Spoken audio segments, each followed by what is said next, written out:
नमस्कार, चुनावी पंच लेकर हाजिर हूं मैं राजीव। तो कल जैसा आपने देखा कि चुनाव की प्रक्रिया समाप्त होते ही तमाम टेलीविजन चैनल्स पे एग्जिट पोल आने लगे। हम लोग भी लेकर आए थे आपके सामने एग्जिट पोल और उस पर चर्चा हमने लगभग 2 सवा 2 घंटे चर्चा की भी और आप लोगों का भरपूर सहयोग मिला, साथ मिला। लेकिन कल जो खबरें आई और एग्जिट पोल जो आए उसमें से एक खबर पश्चिम बंगाल के लिए जो है वो ये थी कि पश्चिम बंगाल में अधिकतर एग्जिट पोल में यही कहा जा रहा है कि टीएमसी की सरकार बन रही है।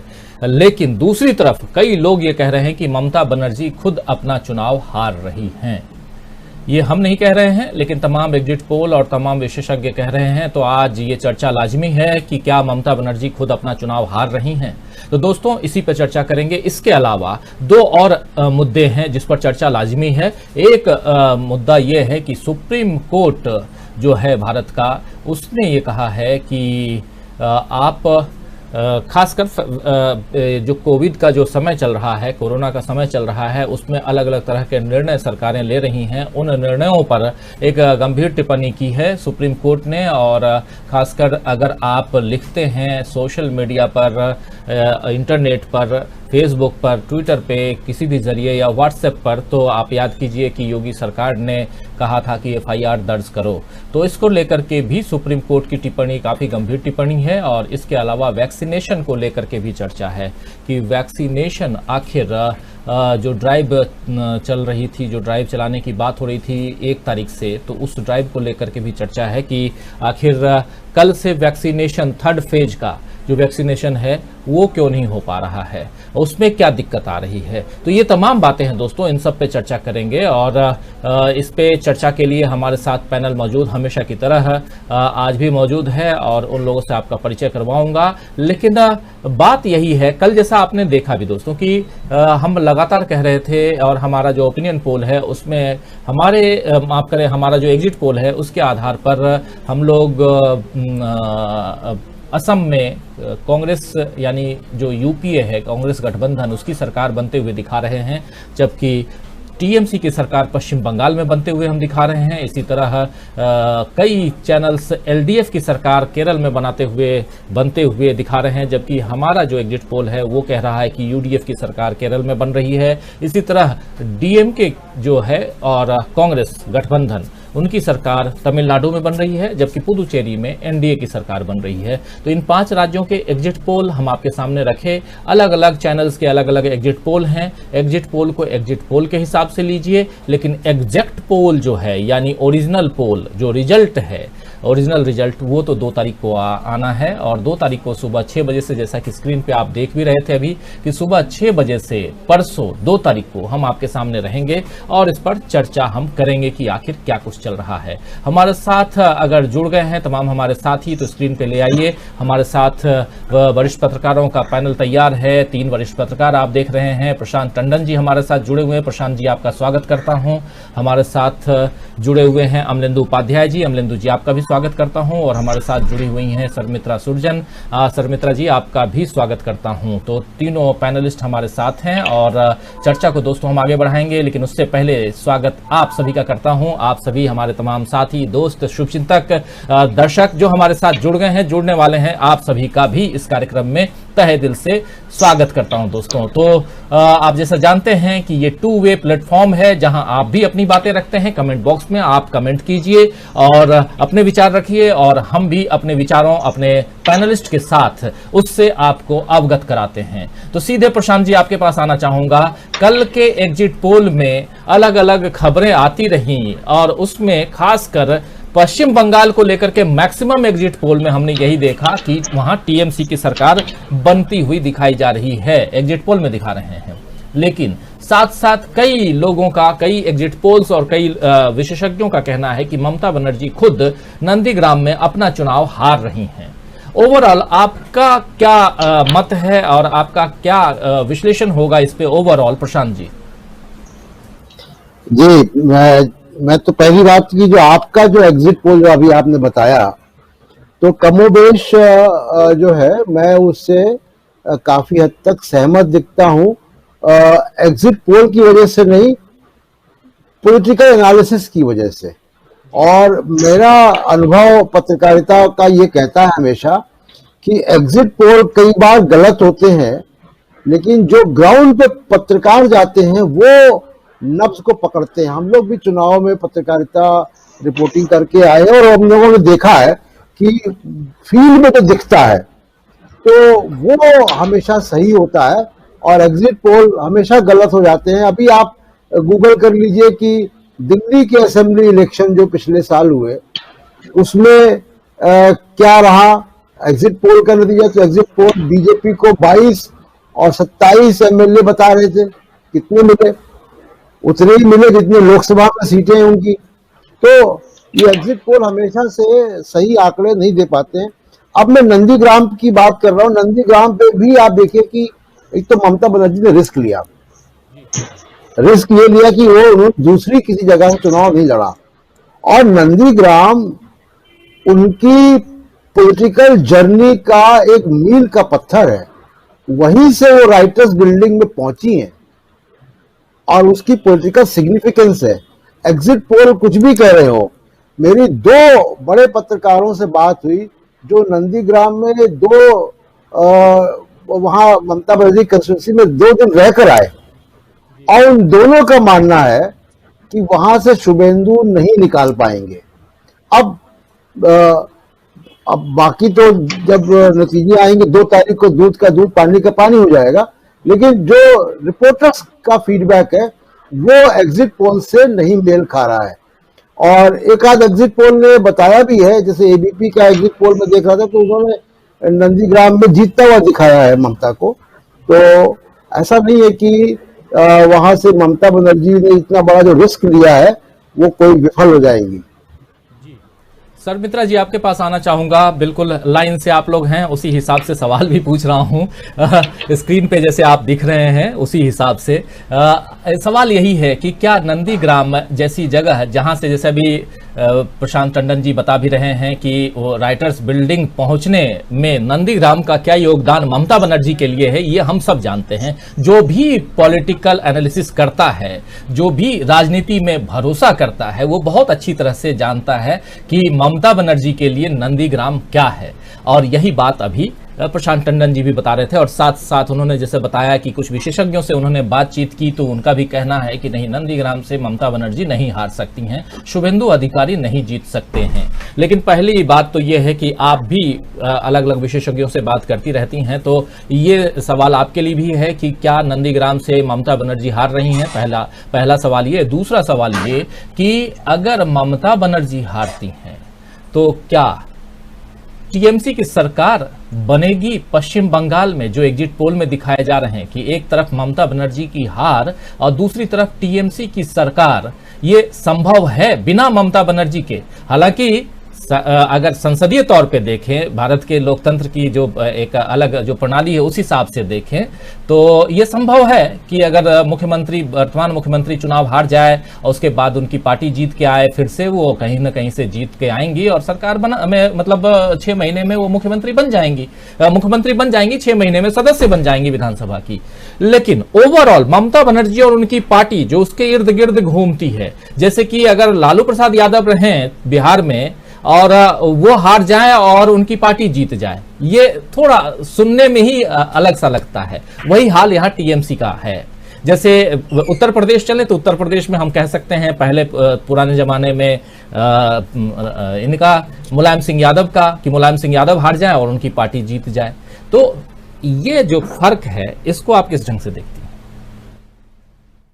जी बिल्कुल, ममता बनर्जी जो है वो राजनीति की मंजी हुई खिलाड़ी हैं और केंद्र से राज्य की राजनीति की ओर उन्होंने जब रुख किया तो नंदीग्राम में जो उनका जो काम था, उनका जो अनशन था, उनका जो विरोध था उस समय की सरकार के लिए और औद्योगिक नीतियों के प्रति, तो उससे उनको राइटर्स बिल्डिंग तक पहुंचने का रास्ता उनका बना। और इस बारे में कोई दो राय नहीं है कि राज्य की राजनीति में ममता बनर्जी को जो आधार मिला, मजबूत आधार मिला, वो नंदीग्राम सिंगूर की वजह से मिला।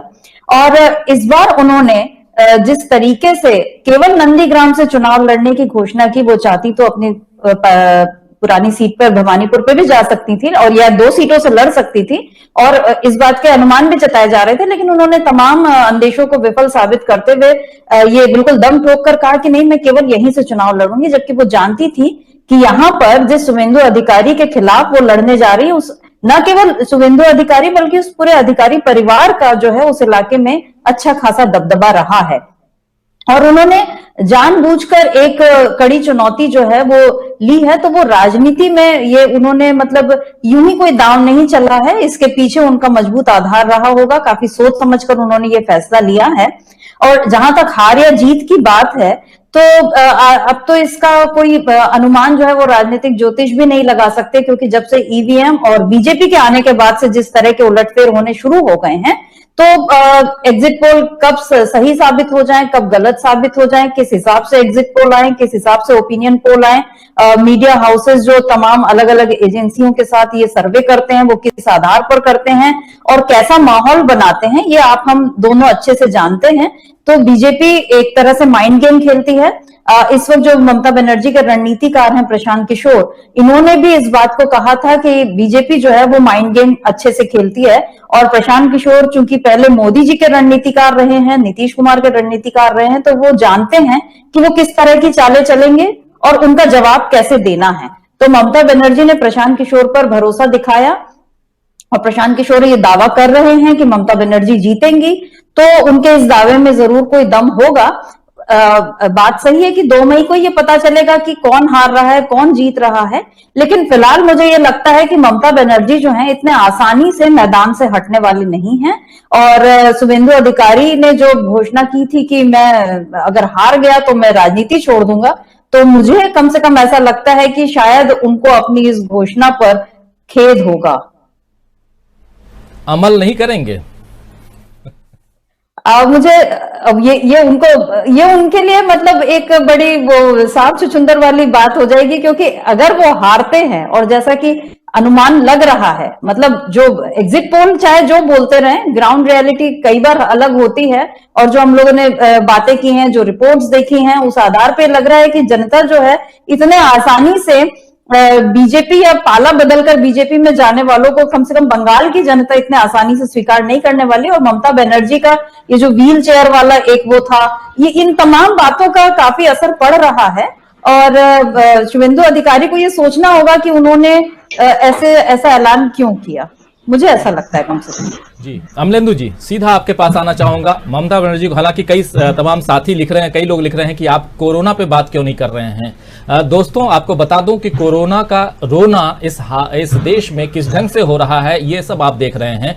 थोड़ी सी चर्चा इससे अलग भी हटके कर ली जाए, क्योंकि चारों तरफ एक निगेटिविटी इतनी फैल गई है कि उससे बाहर निकलना और निकालना ये हम सबका फर्ज भी बनता है। थोड़ा हंस ले, थोड़ा मुस्कुरा लें, और ये हमको आपको हम सब के लिए भी हमारे सेहत के लिए भी जरूरी है। हालांकि ये एक गमगीन माहौल है और इस माहौल में एक दूसरे को ढांढस बढ़ाना, एक दूसरे की हिम्मत जो है हौसला अफजाई करना, ये भी जरूरी है। उसकी चर्चा हम लगातार करते हैं, उसकी चर्चा भी करेंगे। देश में क्या कुछ चल रहा है, जैसे शुरुआत में ही मैं बोला कि जो सुप्रीम कोर्ट की आज टिप्पणी है कोरोना को लेकर के केंद्र सरकार के लिए और खासकर उत्तर प्रदेश के लिए, वो भी इंपॉर्टेंट है, उस पर भी चर्चा करेंगे। हमारे तमाम साथी बने हुए हैं। हालांकि प्रशांत टंडन जी को 7:30 बजे कहीं विशेष काम से जाना है, तो उनका समय इंपॉर्टेंट है, उनके पास जल्दी जल्दी आऊंगा। लेकिन दोस्तों उसके अलावा वैक्सीनेशन पे क्या कुछ हो रहा है। कल 1 मई है और 1 मई से 3rd फेज के वैक्सीनेशन की बात हो रही थी इस देश में, और 18+ आयु वर्ग के लोगों के लिए, बच्चों के लिए, युवाओं के लिए भी वैक्सीन की सुविधा अब इस देश में उपलब्ध कराने की घोषणा हो गई थी।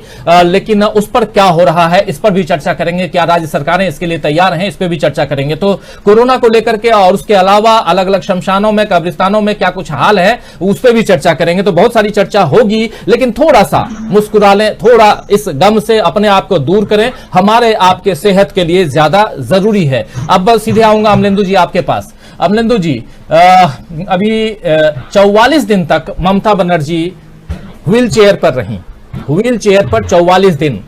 हालांकि 2 सप्ताह में जो चोट लगी थी, कहा जाता है कि उसको काट के हटा दिया जाता है और थोड़े धीरे धीरे चलने लगती हैं। अगर उनको ममता बनर्जी को, अगर वो स्पोर्ट्स पर्सन होती ममता बनर्जी, तो शायद वो मैदान में होती, खेल के मैदान में होती, लेकिन ये सियासत के मैदान में थी और वहां सियासत में उनकी सियासत में ये व्हील चेयर बहुत जरूरी था और वो एक सही समय पर उस पे वो, हालांकि तकलीफ उस समय काफी हुई होगी जब चोट लगी होगी, लेकिन उसके बाद धीरे धीरे एक उनके लिए अंडरलाइन, एक अंडर मार्क उस ढंग से हो गया कि ये भी राजनीति का एक हिस्सा बन गया। और इसलिए मैं कहीं पढ़ रहा था कि 44 दिन तक वो रही, तो इसलिए 44 दिन में रिमार्क कर रहा हूं। यहां पे बात यही है कि 44 दिन तक एक जिस भी ढंग से हो, जिस गति से हमने देखा है इंदिरा गांधी को, सोनिया गांधी को, ममता बनर्जी को, इन महिलाओं को चलते हुए, आप याद कीजिए उस गति से अगर ममता बनर्जी इस पूरे चुनाव के दौरान चलती तो एक अलग कहानी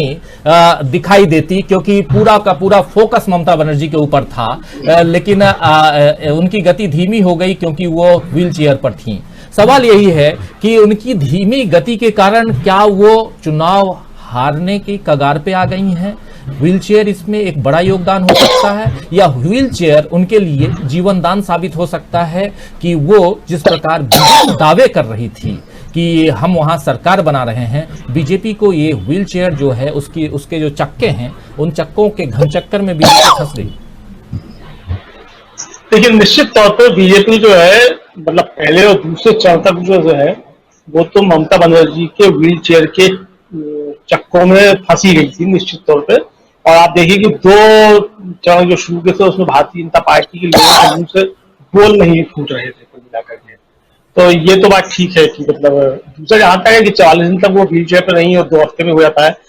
एक तो बात ये है कि चूंकि 2 हफ्ते में तब हो जाता है जब आप बेड रेस्ट पे हो टोटली, तब 2 हफ्ते बाद आप जो है व्हील चेयर छोड़ सकते हैं। दूसरा ये कि एक उम्र भी फैक्टर होता है, तो ममता बनर्जी का उम्र भी फैक्टर है। मुझे लगता है शायद 70 पार कर चुकी है ममता बनर्जी। तो ऐसे में हड्डियों का जोड़ होना जो है वो 60 की उम्र के बाद एक थोड़ा कठिन होता है, तो समय ज्यादा लगता है, तो ये समय भी ज्यादा लगा होगा। इसलिए भारतीय जनता पार्टी के लोग क्या कहते हैं, तो ये तो जो है षड्यंत्रकारी लोग हैं, ये कुछ भी बोल सकते हैं और किसी के विषय में भी बोल सकते हैं, बोलते रहे। जब ये अडवाणी जी के विषय में बोल सकते हैं, ये बलराज मधोक के बारे में बोल सकते हैं, ये दीनदयाल उपाध्याय के बारे में बोल सकते हैं, तो ममता बनर्जी या राहुल गांधी या कोई और क्या है इनके सामने? कुछ भी नहीं है। तो इसलिए इनकी जो है जो षड्यंत्रकारी बातें हैं उन पे तो जाना ही नहीं चाहिए। अब जहां तक सवाल है कि ममता बनर्जी क्या नंदीग्राम हार जाएंगी, मैं कहता हूं कि हार भी जाएंगी तो बंगाल की राजनीति पे क्या असर पड़ जाएगा। अगर सरकार वहां बन रही है तृणमूल कांग्रेस की, ममता बनर्जी नंदीग्राम हार भी जा रही है, तो उससे क्या अंतर पड़ जाएगा? भारतीय जनता पार्टी को क्या फायदा उससे मिल जाएगा? कुछ नहीं होगा। सरकार ममता बनर्जी बना के ले जाएंगी। दूसरी तरफ ममता बनर्जी की सरकार अगर पश्चिम बंगाल में बन भी जाती है तो भारतीय जनता पार्टी का केंद्र में क्या बिगड़ जाएगा? कुछ भी नहीं बिगड़ेगा। तो इसलिए मुझे लगता है कि दोनों बहस जो है इनमें जाने से कोई फायदा नहीं है। बहरहाल ये है कि इस समय जो हम लोगों को लग रहा है और तमाम जो एग्जिट पोल दिखा रहे हैं, हमारा भी एग्जिट पोल यही बता रहा है कि ममता बनर्जी जो है वहां अच्छी मेजोरिटी के साथ सरकार बना रही है। पहले जैसी स्थिति नहीं है, ये बिल्कुल सही है, लेकिन उसमें गिरावट है, लेकिन सरकार उनकी बन रही है। इसमें किसी को मुझे लगता है कि दो राय नहीं है। यहाँ तक कि जो भारतीय जनता पार्टी के घनघोर समर्थक भोंपू मीडिया चैनल है, वो भी इस बात को जो अपने एग्जिट पोल्स में कल बता रहे थे कि ममता बनर्जी की सरकार वहां बन रही है कुल मिला के। तो अब ममता बनर्जी हारे या जीते, मतलब ममता बनर्जी अगर जीतती है तो जैसा समिता जी ने कहा कि शुभेंदु अधिकारी को जो है वो सोचने वाली बात होगी कि वो राजनीति छोड़ते हैं कि नहीं छोड़ते हैं। मतलब खेत प्रकट करने की बात है कि खेत तो प्रकट करेंगे या नहीं करेंगे। राजनीति में वैसे भी लोग जो है बहुत निर्लज्ज होते हैं। भाजपा में जाके तो मतलब निर्लज्जता ही वहां पहला पैमाना है भर्ती होने का, कि अगर आप निर्लज्ज हैं तो भाजपा में आइए, निर्लज्ज नहीं है तो भाजपा से बाहर रही है। तो उनसे किसी लज्जा की उम्मीद करना और ये सोचना कि वो किसी जो मतलब आपके कहे पे कुछ पुनर्विचार करेंगे या उसको कुछ एक्शन लेंगे, मुझे लगता है ऐसा कुछ नहीं है। मतलब ओवरऑल हमारे तीनों पैनलिस्ट कह रहे हैं कि ममता बनर्जी जो हैं वो नहीं हार रही हैं। अमलेंदु जी, शायद आप भी यही कह रहे हैं? हाँ, मैं भी यही कह रहा हूँ, नहीं हार रही है कुल मिलाकर के।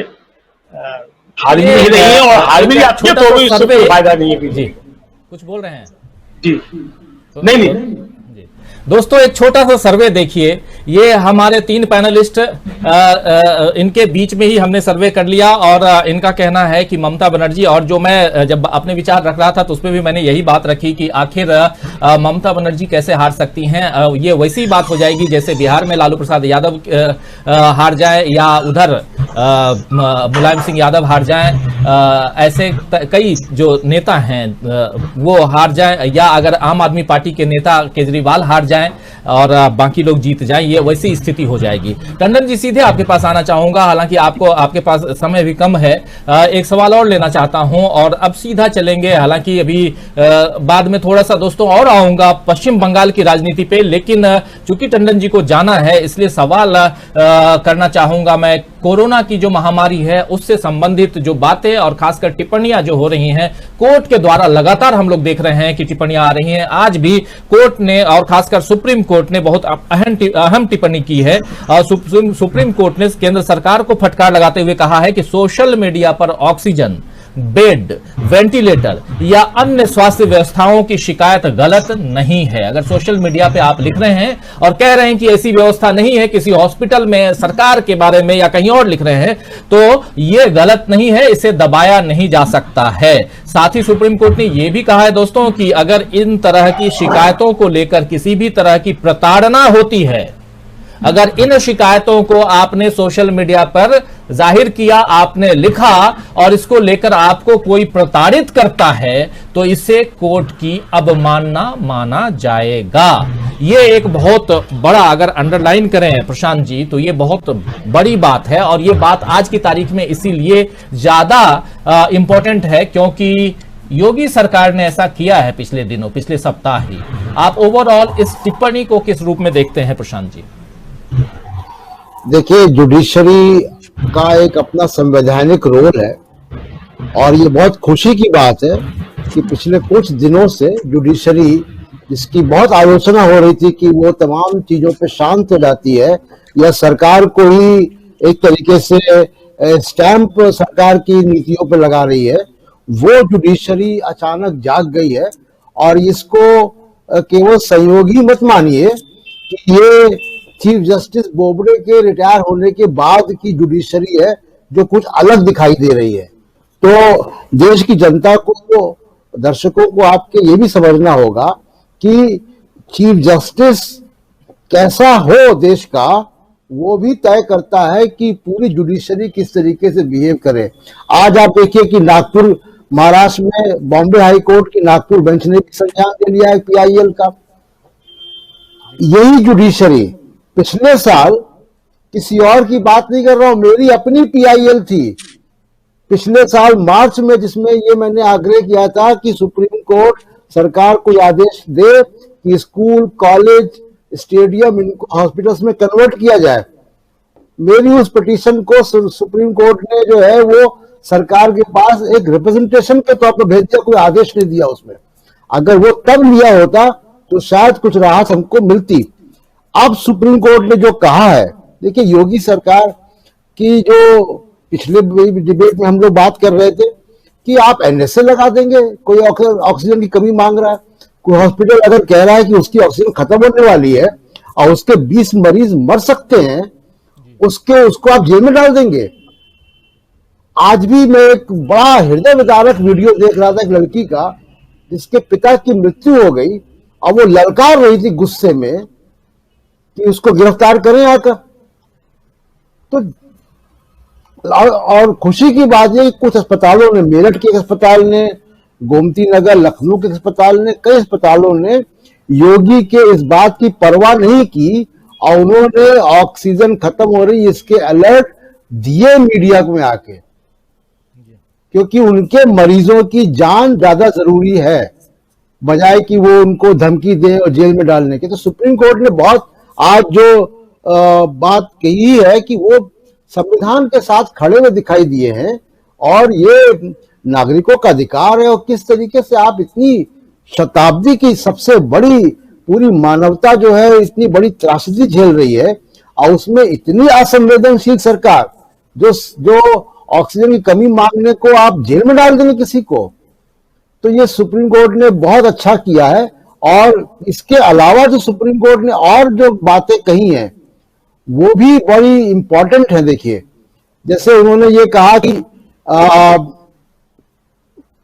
ये जो वैक्सीन है इसके दो प्राइस कैसे हो गए, स्टेट के लिए अलग प्राइस और केंद्र के लिए अलग प्राइस। इस पे भी सुप्रीम कोर्ट ने सवाल खड़ा किया है कि इसको समझाइए आप, ये कैसे हो रहा है। हम लोग इस पे चर्चा कर चुके हैं 2-3 दिन पहले। सीरम इंस्टीट्यूट कैसे दो पॉलिसी ले आ देगा। दूसरी जो वैक्सीनेशन की बात है, तमाम मुख्यमंत्री कह रहे हैं कल से शुरू होना, जो जिसकी चर्चा आप कर रहे हैं। तमाम स्टेट्स कह रहे हैं कि उनके पास वैक्सीन नहीं है। अभी थोड़ी देर पहले स्वास्थ्य मंत्री का ट्वीट आया है जिसमें कि वो अपने आप को बड़ी बधाई दे रहे हैं इस बात के लिए कि करीब 1.5 करोड़ लोगों तक एसएमएस पहुंच गए हैं और 38 करोड़ लोगों का उनका जो ट्रैफिक का रीच है उनकी वेबसाइट का, वो उसका रीच 38 करोड़ है। तो ये ट्रैफिक और एसएमएस, आप वैक्सीन तो मुहैया कराए ना। अगर कल से आपने खोल दिया है 18 साल के ऊपर के लोगों के लिए, तो कितना कियास होगा अगर वैक्सीनेशन नहीं हो पाएगा लोगों का। और कई राज्य कह रहे हैं कि उनके पास वैक्सीन आई नहीं। तो पहले तो ये पॉलिसी, डुअल प्राइस पॉलिसी ठीक करें और इसके लिए सरकार के पास कानूनी अख्तियार हैं। ड्रग्स पॉलिसी सरकार तय करती है कि कौन सी दवा कितनी कीमत पे होगी, और उसके साथ ही आपके इस मीडिया हाउस के माध्यम से एक बात और मैं संज्ञान में लाना चाहता हूं कि 12% जीएसटी लगा रहे हैं आप।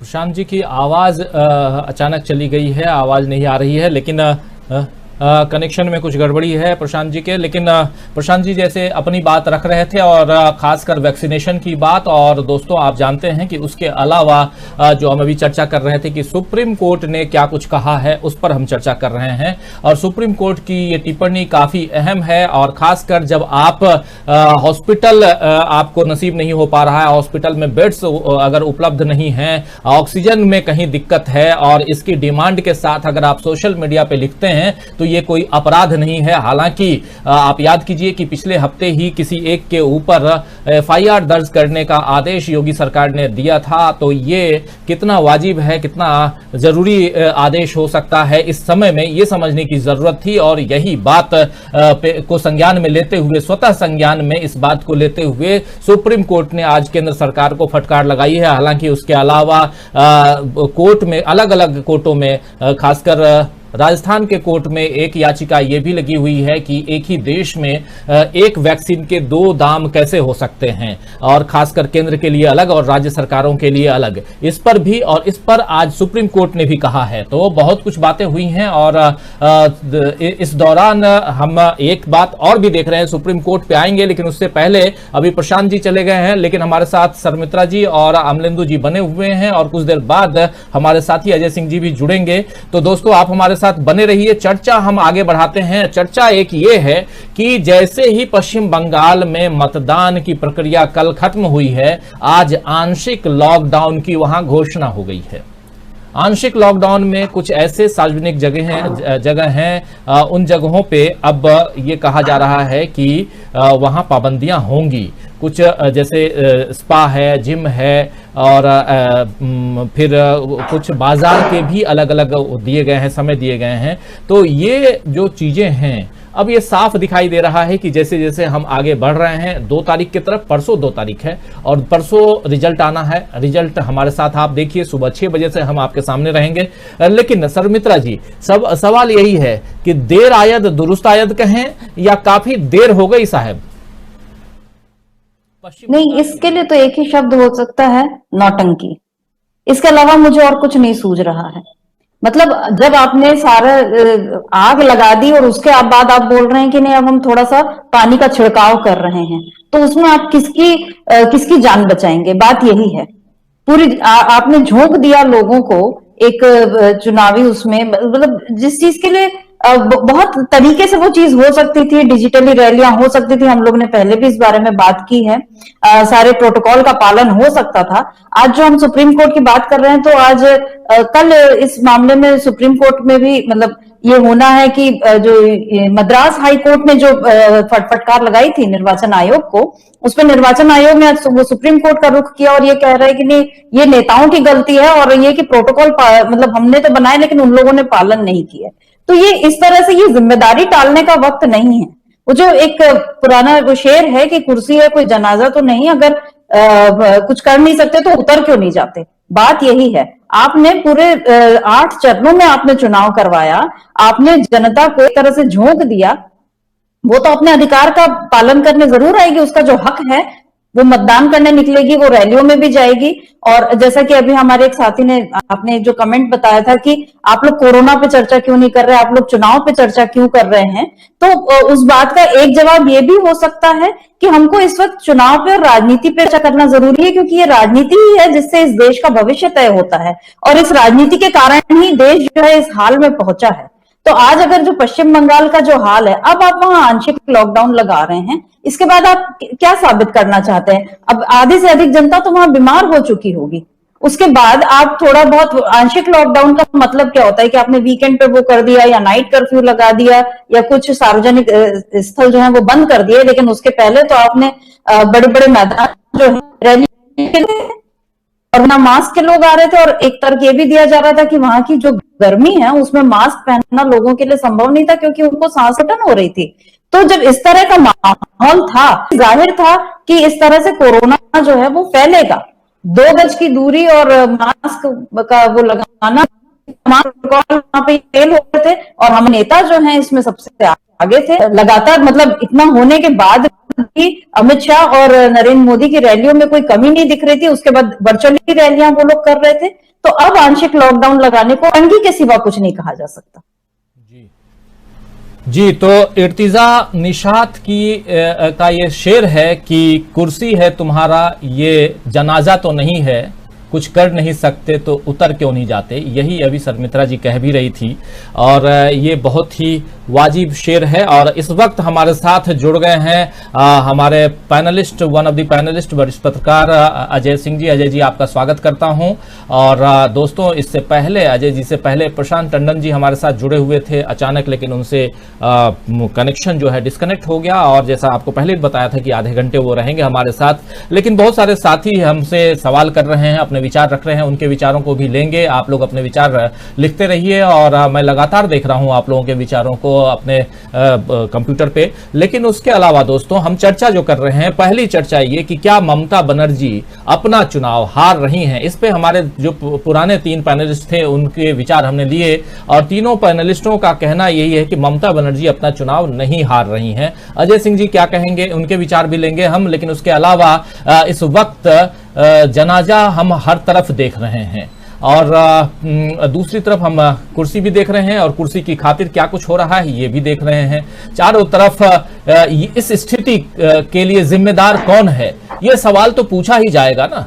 और ये सवाल जब हम पूछते हैं तो कई लोगों को तकलीफ होती है और तकलीफ होती है, आपको तकलीफ होगी, तकलीफ होए, लेकिन हमारा काम है सवाल पूछना और हम सवाल पूछेंगे। सीधे चलेंगे अभी अजय जी, अमलेंदु जी आपके पास आऊंगा, लेकिन उससे पहले अजय जी का एक कमेंट, और ये कमेंट 2 बातों पे है पश्चिम बंगाल के चुनाव को लेकर के। पहली बात तो ये कि आप एक संक्षेप में ये जरूर बताइए कि क्या आप पश्चिम बंगाल में ममता बनर्जी खुद अपना चुनाव हार रही हैं, एक तो ये। दूसरा ये कि पश्चिम बंगाल में आज से आंशिक लॉकडाउन की घोषणा हो गई है। सभी shopping malls, gym, spa, beauty parlour और ऐसे तमाम ऐसी जगह हैं, सैलून और जगहों को अब बंद कर दिया गया है और बाजार को खोलने के भी निश्चित टाइम जो है वो फिक्स कर दिए गए हैं। काफी देर हो गई, बहुत देर कर दी हुजूर आते आते, कह सकते हैं जो गाना है। तो ये क्या वही कहेंगे? ये 2 सवाल अजय जी। जहां तक बात रही ममता बनर्जी के अपने चुनाव हारने की या जीतने की, तो अगर बीजेपी के मित्रों को लगता है कि वो खुश रहना चाहते हैं 2 तारीख तक, तो खुश रहें, तो हम कह देते हैं कि भाई वो अपना चुनाव हार रही हैं। अगर उनको ये कोई शंका है तो वो शंका दूर हो जाएगी 2 तारीख को। लेकिन हमको जो ये कहना है कि सीटिंग सीएम को कभी हारते हमने तो नहीं देखा। हमने हाँ पीएम को जरूर देखा है, सीएम को अभी तक नहीं देखा। हमने इंदिरा गांधी को चुनाव हारते हुए देखा है, लेकिन किसी सिटिंग सीएम को मैंने नहीं देखा हो, या हो सकता हो हुआ हो, जरूर हुआ होगा। लेकिन बंगाल जैसी जगह पे जो है जहां पर ममता बनर्जी मतलब आपकी पूरे विपक्ष की कहिए, पूरे बीजेपी की या इंक्लूडिंग कांग्रेस या लेफ्ट, जब सबकी लड़ाई जिसके साथ है और वो नेता ही जो है चुनाव हार रहा हो, मुझे नहीं लगता। वैसे नंदीग्राम में जो उन्होंने जो पिछला रण भी जो है किया था, ठीक है, शुभेंदु अधिकारी उनके साथ थे उस समय, लेकिन लड़ाई जो है वहीं से जो है ममता बनर्जी ने लड़ाई शुरू की थी और ममता बनर्जी वहां से चुनाव हार जाए, मुझे नहीं लगता कि वो ऐसा चुनाव हार सकती है। बाकी समय तो कुछ बचा नहीं है, 2 दिन की बात है। 2 दिन में जब तक हमारे भाजपा मित्रों को खुश रहना है तो खुश रहे। बीजेपी जीत रही है और ममता बनर्जी हार रही है, लेकिन ममता बनर्जी हार रही है, लेकिन ये तो बात अब लगभग उनके विरोधी और एक आध न्यूज चैनल को छोड़ दीजिए, तो बाकी उसके अलावा तो शायद सभी मान चुके हैं कि ममता बनर्जी की तीसरी बार वापसी हो रही है। और जहां तक रही बात लॉकडाउन की, तो मैं ये कह दूं कि इन आंशिक लॉकडाउन, ये नाइट कर्फ्यू, इनसे कुछ नहीं होना है।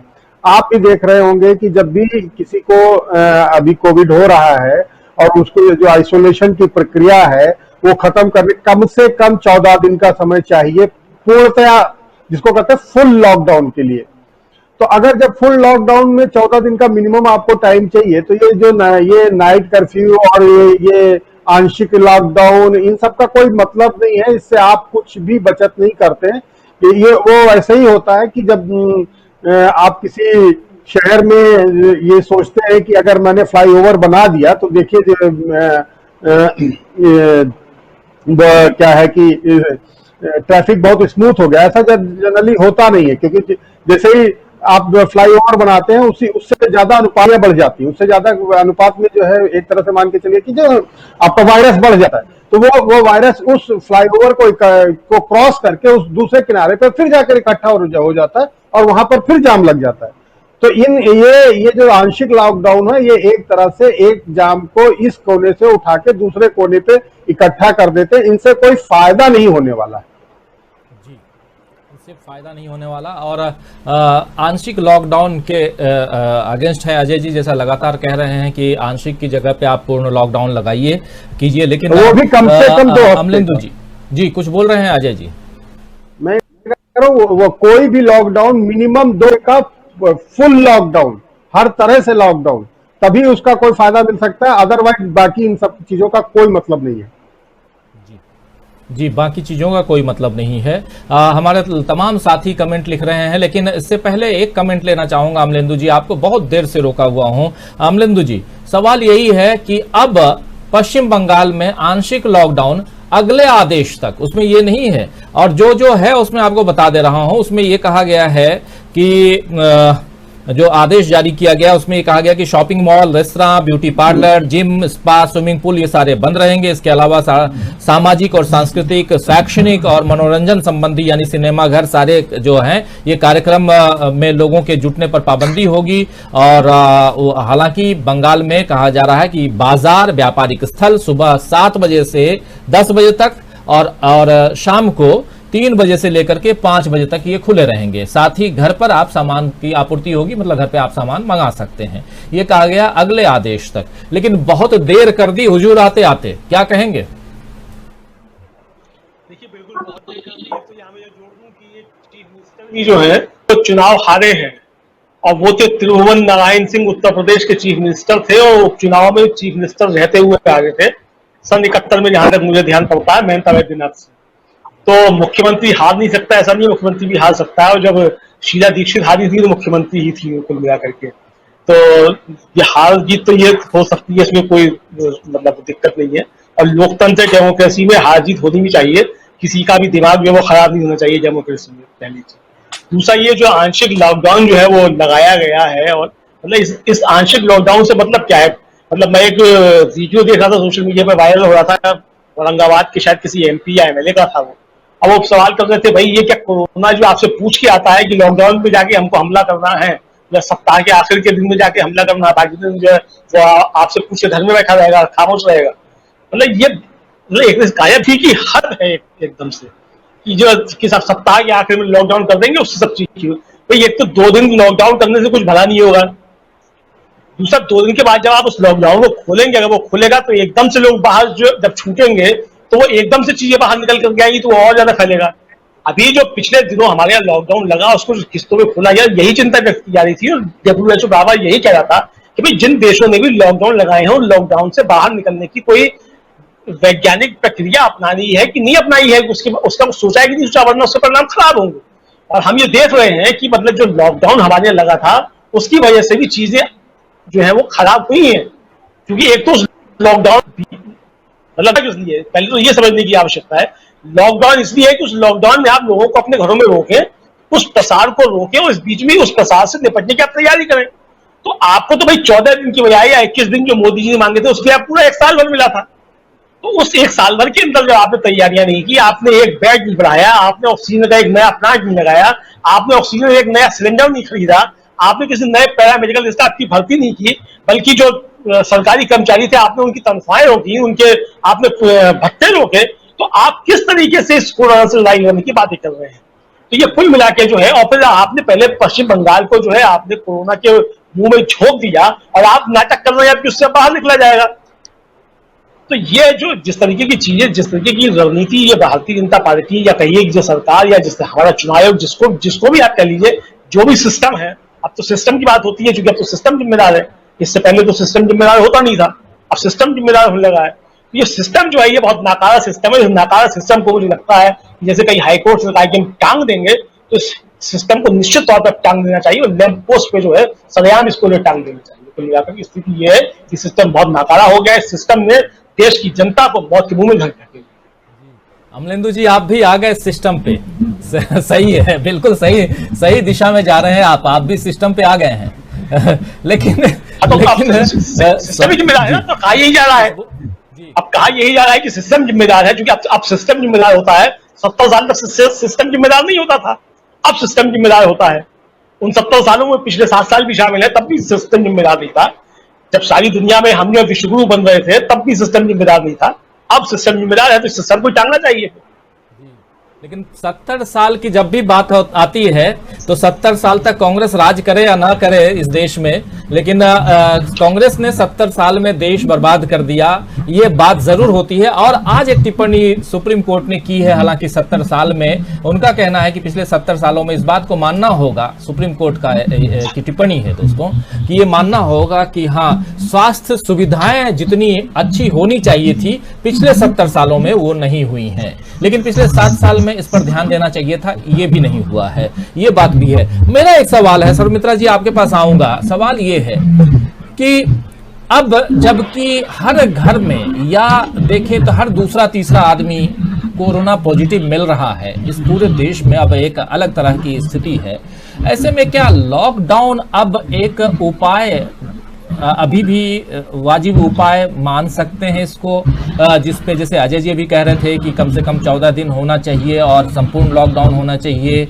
या अभी अमलेंदु जी भी बता रहे हैं, तो मतलब ये मेरी थिंकिंग है कि अब लॉकडाउन काम नहीं करने वाला, अब आपको यहाँ की चिकित्सा सुविधाओं को जिस गति से तेज करना चाहिए उस पर ध्यान देना चाहिए। मैं आपके विचार जानना चाहूंगा और भी इसमें क्या कुछ हो सकता है, क्योंकि अब लॉकडाउन है, उसके बाद भी जब लाशें बिछी हुई हैं तो आप देखिए एम्बुलेंस जो हैं अलग अलग शमशानों में, कब्रिस्तानों में, वहां लाइनें लगी हुई हैं, उनके परिजन तो जाएंगे अंतिम दर्शन के लिए। उसके अलावा अगर कोई बीमार पड़ता है, किसी को हॉस्पिटलाइज करना है, आप भाग के जाएंगे ही जाएंगे, और कई अलग अलग परिस्थितियां उत्पन्न हो रही हैं, कई लोग अकेले हैं घर में। तो मेरी ये पर्सनल थिंकिंग है कि अब लॉकडाउन कतई कारगर नहीं है, इस वक्त कारगर एक ही चीज है कि जैसे पिछले 16 साल हो गए, 16 साल तक ये मनमोहन सरकार ने कहा था, आज ये भी काफी ट्रेंड कर रहे हैं, मनमोहन सिंह जी ट्रेंड कर रहे थे।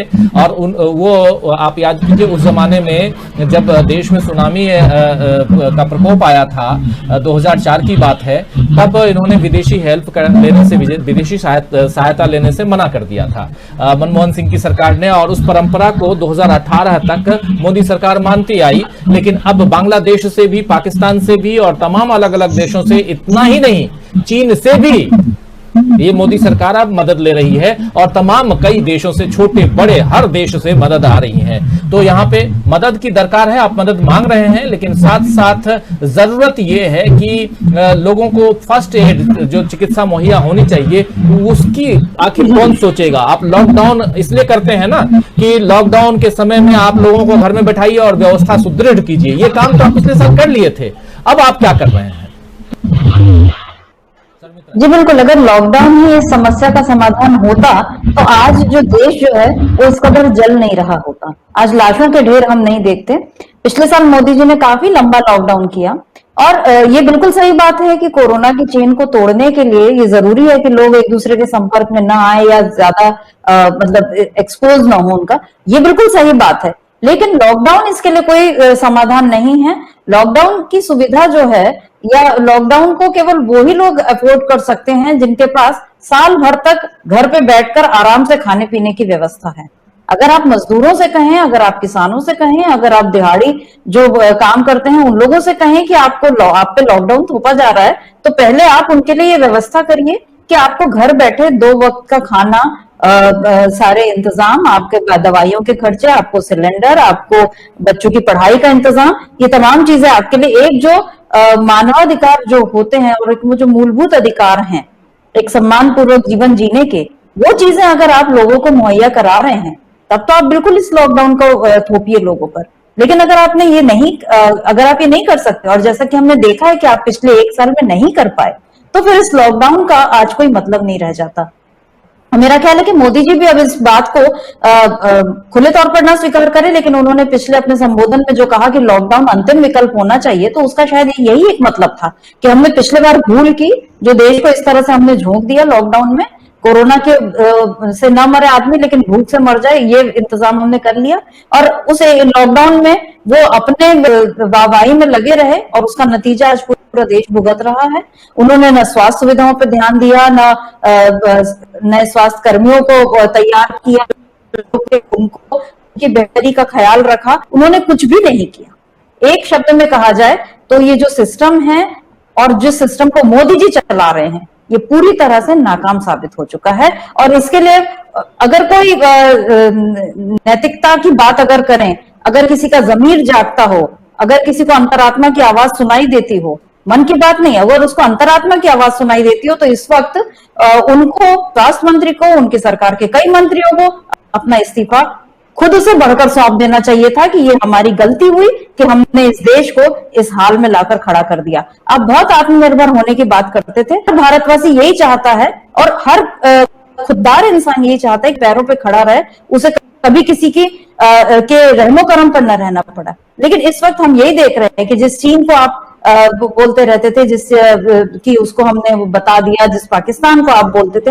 अब आपको हर जगह से मदद लेनी पड़ रही है। और यही इस दुनिया का तकाजा है कि जब आप मुसीबत में होते हैं तो आपको मदद की दरकार होती है, और जब कोई दूसरा मुसीबत में हो तब भी हमको उसको मदद करनी चाहिए। लेकिन जैसा कि मोदी जी के जो भक्त लोग हैं और जिस तरीके से पूरा प्रोपेगेंडा फैलाया गया कि वो विश्व गुरु हैं या उन्होंने देश को कोरोना से बचा लिया और कुछ नहीं मिला तो पाकिस्तान मरेगा, कोरोना की मौत जैसे सुर्खियां लगाकर जो लोग अपने चैनल की टीआरपी बढ़ाते थे, आज उन तमाम लोगों को, तमाम एंकर्स को, मीडिया कर्मियों को, इन लोगों को सोचना चाहिए। मैं मीडिया हाउसेस की बात नहीं कर रही हूँ, वो पूंजीपतियों के हाथों में है जिनकी दौलत इस समय बहुत बढ़ चुकी है और लगातार बढ़ रही है। हम लगातार देख रहे हैं कि कुछ मीडिया नहीं, कुछ कॉर्पोरेट हाउसेस हैं जिनकी संपत्ति में बहुत इजाफा हो रहा है और उन्हीं लोगों के हाथ में मीडिया है। लेकिन जो मीडिया कर्मी हैं वो किस कदर भुगत रहे हैं, ये हम लोग रोज देख रहे हैं और पूरा देश जो है वो भुगत रहा है।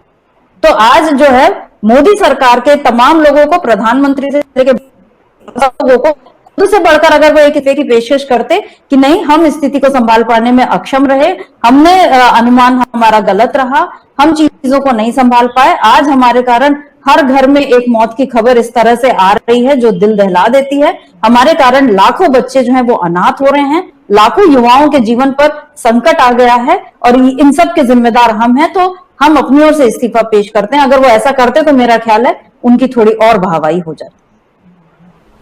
अजय जी, ये इस्तीफा की बात हम जान ही रहे हैं कि ये जब रिजाइन मोदी का कैंपेन चलता है सोशल मीडिया पे हैशटैग, तो कैसे उसे फेसबुक वाले 4 घंटे के लिए सस्पेंड कर देते हैं और बाद में माफ़ी मांगते हुए फिर से लेकर आते हैं। तो जब सोशल मीडिया मैनेज, फिर ट्विटर मैनेज, मतलब तमाम जो प्लेटफॉर्म है उसको जब मैनेज सरकार कर रही है, हालांकि बोलने के लिए कुछ भी बोले लेकिन ये तो सच है, और कई ऐसे रिजल्ट आए हैं सामने, ऐसे कई तथ्य सामने हैं जिसके आधार पे ये कहा जा सकता है कि सोशल मीडिया को सरकार मैनेज करने में कई बार उसमें सफल रही है। लेकिन सवाल ये उठता है कि पिछले साल जब हमारे देश में इसका प्रकोप आया, जैसे दूसरे देशों में आया, कोरोना का प्रकोप अपने यहाँ भी आया, जब 500 से कम या 500 के लगभग जब अपने देश में जब कोरोना के पेशेंट मिल रहे थे, तब एक बहुत ही हार्ड फास्ट रूल के हिसाब से आपने कोरोना के खिलाफ लड़ाई का ऐलान करते हुए लॉकडाउन की घोषणा कर दी और बहुत लंबा समय तक चला। उसके बाद धीरे धीरे आपने अनलॉक की प्रक्रिया शुरू की, तमाम बातें बिल्कुल सही थी। उसके बाद फरवरी महीने में इसी साल आपने पूरी दुनिया को यह बताया कि भारत इस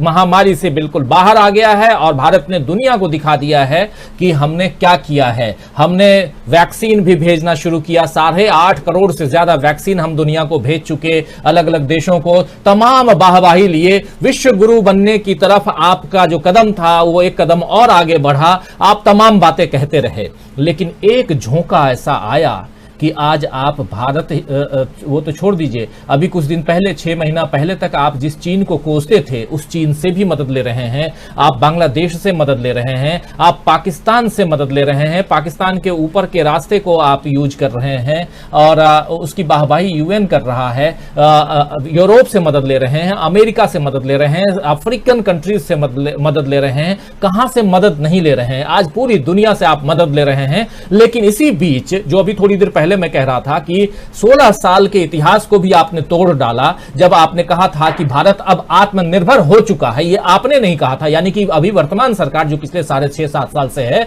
इसने नहीं कहा था। मनमोहन सिंह की सरकार ने कहा था कि अब हमें किसी दूसरे देश के मदद की आवश्यकता नहीं है, दरकार नहीं है, और हम अब अपने पैरों पे खड़े हो गए हैं। और हम लोगों ने धीरे धीरे दूसरे ऐसे देशों को मदद करना शुरू भी कर दिया था जिसमें जो छोटे देश हैं, चाहे वो बांग्लादेश हो, मालदीव हो या और भी कई देशों को हम लोग मदद कर भी रहे थे। तो ये तमाम बातें हैं, सारे प्लेटफॉर्म पे सब कुछ है, कोई भी ऐसी बात नहीं कह रहा हूं जो मेरी मनगढ़ंत हो। इसके बाद जब आप विश्व गुरु बनने गए तो एक झोंका ऐसा आया जिसमें सब कुछ धराशायी हो गया। अब सवाल ये उठता है, जो सवाल मेरा है, सबसे बड़ा सवाल यही है अजय जी, कि आखिर इस सरकार को इस्तीफा, बाकी तमाम ये सब हम जानते हैं कि हम लोग कहते रहेंगे कि कुर्सी है तुम्हारी, जनाजा तो नहीं है, कुछ कर नहीं सकते, कुर्सी है तुम्हारा, कोई जनाजा तो नहीं है, कुछ कर नहीं सकते तो उतर क्यों नहीं जाते, ये हम कहेंगे, क्योंकि हम हार्ड जब होते हैं तो ये बातें हम करेंगे, बहुत लोगों को तकलीफ भी होगी, और ये रिजाइन नहीं करेंगे, ये भी सही है। हम और अपोजिशन डिमांड करेगा, हम जैसे जो पत्रकार हैं वो भी कहेंगे कि नहीं, अगर आपसे नहीं संभल रहा। सवाल ये है, बहुत लंबा बोल दिया, लेकिन सवाल यही है अजय जी कि आखिर एक्शन प्लान कुछ तो होना चाहिए, कुछ तो नजर आना चाहिए। आपको कहीं कुछ नजर आ रहा है क्या? सारी चीजें आ रही हैं। कल ही आप सुबह सुबह आपने ही खबर दी थी कि एक प्लेन आया है, तमाम दवाइयों के साथ रूस का प्लेन आया है। कल हमने वो खबर देखी, कल सुबह 4-5 बजे के लगभग दिल्ली में वो प्लेन आ चुका था, और इसी ढंग से दूसरे देशों के भी प्लेन आ रहे हैं, और इसके बाद भी कोई इंतजाम आपको दिखाई दे रहा है? आज भी वही स्थिति है, आज भी लोग मर रहे हैं, आज भी लोगों के पास ऑक्सीजन नहीं है, आज भी लोगों के पास दवाइयां नहीं है। रेमडेसिविर के बारे में लगातार चर्चाएं चल रही हैं, और कोर्ट ने भी कहा है कि आखिर किसी बीजेपी नेता के पास इतना हक कैसे कि उसके पास 10-10 हजार दवाइयां मिल जाए। ये आखिर हो क्या रहा है अजय जी? देखिए, मैं जहां तक आपने बात शुरू की थी विदेशी सहायता की, तो अब स्थिति तो ये है कि एक परजीवी देश, उसकी मतलब मैं उसकी सौम्यता पे कोई सवाल नहीं उठा रहा, लेकिन एक देश जो कि पूरी तरह से भारत पर निर्भर है, भूटान। भूटान जैसा छोटा देश, वो आपको गैस जो है मतलब एक तरह से ये जो हेल्प कर रहा है, मतलब जिसको कहते हैं ना विदेशी सहायता दे रहा है। तो हमारी स्थिति तो आज ये हो गई कि हम भूटान से हम सहायता ले रहे हैं, जो कि हमारे ऊपर पूर्णतया निर्भर देश है। मतलब ये समझ लीजिए कि हमारी पिछली सरकारों ने जो भूटान में हाइडल पावर जो है बिजली के जो संयंत्र लगाए हैं, वही बिजली हमें हिंदुस्तान को बेच के वो देश अपना खर्चा चलाता है। वो देश भी आज हमारी मदद कर रहा है। हमारी स्थिति तो ये है। और जहां तक जो है विदेशी सहायता की बात आई, फिर दूसरी बात, हमें ये जितनी भी विदेशी सहायता इस समय आ रही है, इनमें किसी की भी जरूरत नहीं थी। हम आत्मनिर्भर थे बाकी सब चीजों में, लेकिन हमें सिर्फ और सिर्फ क्योंकि एक वैक्सीन का ऐसा मामला था जो कि पूरी दुनिया में उसके जो है वो जो रिसर्च चल रही थी, और जिस तरह से भी जो वैक्सीनेशन प्रोग्राम चाहे यूएस में हो चाहे यूरोप में हो कहीं भी हो, वो जहां से चालू हो गया था, तो हम लोगों को ये चाहिए था कि विदेशी वैक्सीनों को जो है अपने यहाँ जल्दी से जल्दी जो है वो अप्रूवल दे के और उन लोगों को वैक्सीनेशन करते, क्योंकि हमारे पास वही एक औजार है। बाकी तो इस बीमारी का हमारे पास कोई इलाज आज भी नहीं है। हमारे पास सिर्फ उसको रोकने के लिए, उसकी रोकथाम के लिए एक वैक्सीनेशन ही उपलब्ध है। और उसको जैसे स्पुतनिक की जो बात करें, जो स्पुतनिक भी है रूस की, उसमें काफी पहले जो है हिंदुस्तान को अपना ऑफर दिया था कि आप जो है हमसे ये वैक्सीन ले लीजिए और इसको जो है अप्लाई करिए, तो इन्होंने जो है उसको जो है मना कर दिया। अब आज किस मुंह से जो है उसी सहायता को आज ये ले रहे हैं। आज 5 करोड़ वैक्सीन जो है रूस दे रहा है और बाकी की 7 करोड़ वैक्सीनें यही हिंदू बनेंगी।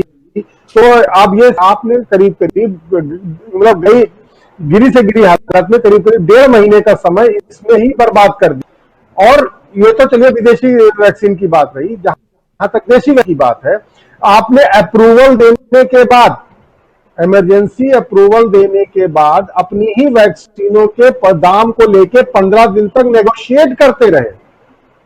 मतलब क्या नहीं, मतलब आप यहाँ लोगों की जो है जाने जा रही हैं, और आपको ये भी पता है कि ये सारी स्टडी आपके सामने है कि अगर कोई वैक्सीन लगाई जा रही है तो उसका पहला डोज, उसके 1 महीने बाद दूसरा डोज, और उसके 2 हफ्ते बाद जो है एंटीबॉडी का बनना, मतलब 45 दिन का प्रोसेस है। सारी चीजें पता है। और आप एक एक दिन जहां पर इतना भारी है, जहां पर लोग जो है ऑफिशियल डाटा में 4-4 लाख लोग जो है रोज के मिल रहे हैं और 3,500 4,000 लोग रोज मर रहे हैं, वहां पर जो है ये इस तरह की जो है ढीला हवाली करना, मुझे लगता है कि ये इससे ज्यादा दर्दनाक और क्या हो सकता है।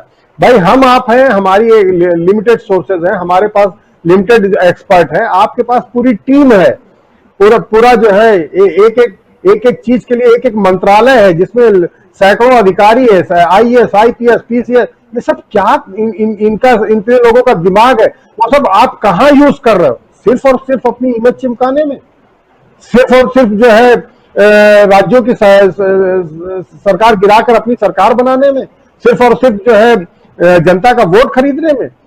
मतलब ये आप अभी जैसे आपने कहा कि फरवरी के महीने में जो है हमने, प्रधानमंत्री जी ने जो है पूरे एक घोषणा कर दी कि देखिए अब 150 देश हमारी तरफ देख रहे हैं और हमने देखिए कैसे कोरोना को जीत हासिल कर ली। ये उसी फरवरी की बात है कि जिस समय सीरो सर्वे आ रहा था। ये मतलब आप ये देखिए कि सिक्के का एक पहलू आप देख रहे थे जिसपे सब वाह सब चंगा सी था, और सिक्के के दूसरे पहलू में वही चीजें आपको बताई जा रही थी, लेकिन आप उसको देखने के लिए राजी नहीं थे, आप देखना ही नहीं चाह रहे थे। जिसमें ये कहा भी गया था कि जो है सीरो सर्वे में अभी जो है 35%, 40%, कहीं कहीं जो है 45% जो है ये आ रहा है कि सेकेंड वेव आने वाली है और वो ज्यादा खतरनाक होगी, ऑक्सीजन की कमी होगी। ये बात तो आपको दिसंबर में ही क्लियर थी कि ऑक्सीजन की कमी होने वाली है। आप फरवरी में जो है ये घोषणा कर रहे हो कि हमने सारी चीजें जीत ली। वो भी। उसके बाद आप आज जो है अब अभी तक ये था कि देखिए मोदी जी ने कैसा जो है कोरोना से जंग जीत ली, और आज जो है फेल्योर सिस्टम का हो गया। तो ये सारी चीजें ये बताती हैं। और जहां तक आपने इस्तीफों की बात की, इस्तीफों की बात के लिए तो ज्यादा कुछ कहना नहीं है, उसमें तो राजनाथ सिंह पहले ही क्लियर कर चुके हैं। आज से मेरे ख्याल से 5 साल करीब हो गई इस बात को, 5 साल पहले ही वो कह चुके हैं कि हमारी सरकार में इस्तीफे नहीं होते। तो इस्तीफे की मांग करना या इस्तीफे की उम्मीद करना इस सरकार से तो बेईमानी है, कोई मतलब ही नहीं है उस बात का। जी, बहुत सारे साथी जुड़े हुए हैं हमारे साथ, लगातार कमेंट कर रहे हैं। और इसी बीच आप लोगों को पता है कि आज तक के एंकर पत्रकार रोहित सरदाना का निधन हो गया कोरोना से, और इसकी खबर को लेकर के भी लगातार कई साथी नमन कर रहे हैं, श्रद्धांजलि दे रहे हैं। और हम लोग पत्रकार बिरादरी के हैं दोस्तों, हमारे पत्रकार बिरादरी से अगर कोई जाता है तो तकलीफ तो होती है, हमें भी तकलीफ है। लेकिन साथ साथ आपको बताऊं कि आखिर न सिर्फ पत्रकार बिरादरी से कई ऐसे बुद्धिजीवी, पत्रकार, साहित्यकार, कल कुंवर बेचैन चले गए, और बहुत लोग, आज सोली सोराब जी चले गए जो अटॉर्नी जनरल थे हमारे देश के 91 साल की उम्र में, और बहुत ऐसे लोग इस वक्त जा चुके हैं, कई ऐसे नामचीन नहीं लेकिन जिनका नाम जिनके लिए एक परिवार में रहना बहुत जरूरी है, वैसे लोग जिनके बिना वो परिवार अब कैसे आगे बढ़ेगा, ऐसे तमाम लोग चले गए। और इस पर सवाल तो करना ही चाहिए। श्रद्धांजलि मैं देता हूं रोहित सरदाना को भी, मैं श्रद्धांजलि देता हूं तमाम लोगों को जो लोग चले गए, और जिन लोगों से आप दर्शक साथी हमारे जो लोग कहीं न कहीं ताल्लुकात रखते होंगे, उन सब के प्रति मेरी संवेदना है। लेकिन सवाल ये भी है इसके साथ साथ कि आखिर इस सिस्टम की अगर बात कर रहे हैं तो इस सिस्टम से सवाल पूछेगा कौन पूछेगा? हम नहीं पूछेंगे, आप नहीं पूछेंगे तो कौन पूछेगा? ये सवाल भी कीजिए जरा, आप अपने आप से कीजिए, और उसके बाद आपको समझ में आएगा कि आखिर क्या हो गया है, हम कहां आ गए हैं, इस देश को हमने कहां पहुंचा दिया है। बहुत सही लिखा है विवेकानंद मिश्रा जी ने कि राजीव जी, मोदी जी ने भारत को विश्व गुरु बना दिया है, तभी तो पूरा विश्व भारत को गुरु दक्षिणा देने लगा है। देखिए, बिल्कुल सही कह रहे हैं कि विश्व गुरु बना दिया तो गुरु दक्षिणा दे रहे हैं सब। और अब आप क्या गुरु दक्षिणा ले रहे हैं वो आप देखिए। आपको भूटान से हाथ करनी पड़ रही है, फैलाना पड़ रहा है आपको। चीन को आंखें तर रहे थे आप, चीन के आप एप्स यहां बंद करके आप ये दिखा रहे थे कि देखिए हमने चीन को घुर्कियां दे दी, हमने चीन को उसकी औकात बता दी। लेकिन अब क्या कर रहे हैं आप? और उसके अलावा बहुत सारी जो कंपनियां हैं चीन की, वो आज भी काम कर रही हैं। खैर, उस पर चर्चा न करें, लेकिन जो परिस्थितियां हैं वो बहुत भयावह हैं। और ये बात मैं लगातार कहता हूं, ये न डराने के लिए न ही आप लोगों को, इसीलिए मैं शुरुआत में भी बोला कि अगर हम पॉलिटिक्स की बात कर रहे हैं, ममता बनर्जी क्या खुद का चुनाव हार रही हैं या ममता बनर्जी से रिलेटेड, पॉलिटिक्स से रिलेटेड? क्योंकि इस देश की जो पहिए हैं ना, जो 2 पहिए जिस पे हम अपनी साइकिल चलाते हैं या जो भी कह लें, या एक पहिए पे भी आप चल रहे हैं, तो उसके इर्द गिर्द राजनीति है, और उस राजनीति को बहुत अच्छी तरह से समझना होगा। इसीलिए सियासत के इर्द गिर्द हम भी बात करने की कोशिश करते हैं, और थोड़ा सा हंसी मजाक भी जरूरी है, क्योंकि उससे स्वास्थ्य अच्छा रहता है, और वो भी चाहिए। सुमन पांडे भी हमारे साथ बने हुए हैं, जानते हैं आप सुमन पांडे नेपाल से बनते हैं, जुड़ते हैं हमारे साथ और लगातार देखते हैं, अपने कमेंट लिखते हैं। बहुत धन्यवाद सुमन जी, आप लगातार हमारे साथ बने रहते हैं, और नेपाल भी मदद कर रहा है इस वक्त। रुस्तम अली है हमारे साथ, जितेंद्र कात्याल हमारे साथ बने हुए हैं, जो कह रहे हैं कि मोदी ने रैली और कुंभ के द्वारा कोरोना फैलाया। अब्दुल कादिर अरकाते हमारे साथ बने हुए हैं, फिर कह रहे हैं कि महामारी का जिम्मेदार कौन, नफरत फैलाने वाले या भ्रष्टाचारी? बहुत बड़ा सवाल है, लेकिन वाजिब सवाल है। सीमा खातून भी हैं जो कह रहे हैं plant tree on the bank of reverse. बिल्कुल, आप पौधे लगाइए, हरियाली बढ़ाइए, ये सब भी ऑक्सीजन के लिए मददगार हैं। असलम चिश्ती लगातार अपने कमेंट कर रहे हैं, लिखते हैं जादूगर हैं, कह रहे हैं असलम चिश्ती की जादूगर हैं, तभी तो लोग थाली के बाद अब छाती पीट रहे हैं। मोहम्मद यूसुफ भी हमारे साथ हैं, मदीना का मुसाफिर लगातार बने हुए हैं, आपसा खां हमारे साथ बनी हुई हैं लगातार।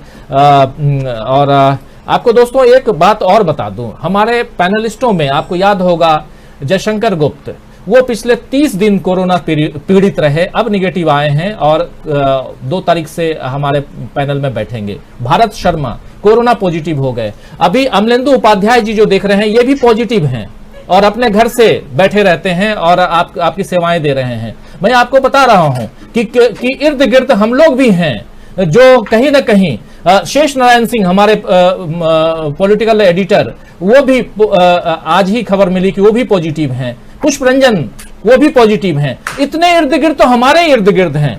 और अब क्या बताऊं आप लोगों को कि क्या हो गया है इस देश को। हम लोग जो आपके सामने बैठे हुए इनमें से एक, हम लोगों में से अमलेंदु जी अपने घर से लेकिन अपनी सेवाएं दे रहे हैं, आप लोगों के बीच अपने विचार रख रहे हैं, लेकिन ये भी है पिछले 15 दिनों से पॉजिटिव चल रहे हैं। कितने लोग पॉजिटिव हैं? आपसा खां कल उन्होंने लिखा कि मैं भी पॉजिटिव हो गई हूं। तो हैं, कई लोग हैं और मैं सबके जल्दी स्वस्थ होने की कामना करता हूं। डीबी लाइव, देशबंधु, पूरा परिवार जो है वो सबके स्वस्थ होने की कामना करता है। और मैं चाहता हूं कि आप लोगों को कहीं कोरोना टच भी ना करे। ये बहुत घातक बीमारी है और घातक बीमारी हो ना हो, ये सिस्टम, जिस सिस्टम की बात सरकार कहवाना चाहती है, ये सिस्टम घातक हो गया है। इस सिस्टम को ठीक करने की बात हम कर रहे हैं। इस सिस्टम को ठीक कर लिया जाए, हम और आप मिलकर के कुछ तो कर सकते हैं, थोड़ा बहुत तो कर सकते हैं। कुछ नहीं कर सके तो जागरूकता तो पैदा कर ही सकते हैं, यही करने की कोशिश करते हैं। हमारे इस्लाम अली भी बने हुए हैं, इतना कड़वा भी मत बनो कि बाद में आंख मिलाते समय शर्म आए, मिलाते समय शर्म आए। बिल्कुल सही कह रहे हैं। के सबीर अंसारी हमारे साथ हैं, उसैद अहमद हमारे साथ बने हुए हैं, फिर तस्लीम खान भी हैं। कह रहे हैं कि अल्लाह भगवान आपको स्वस्थ रखे।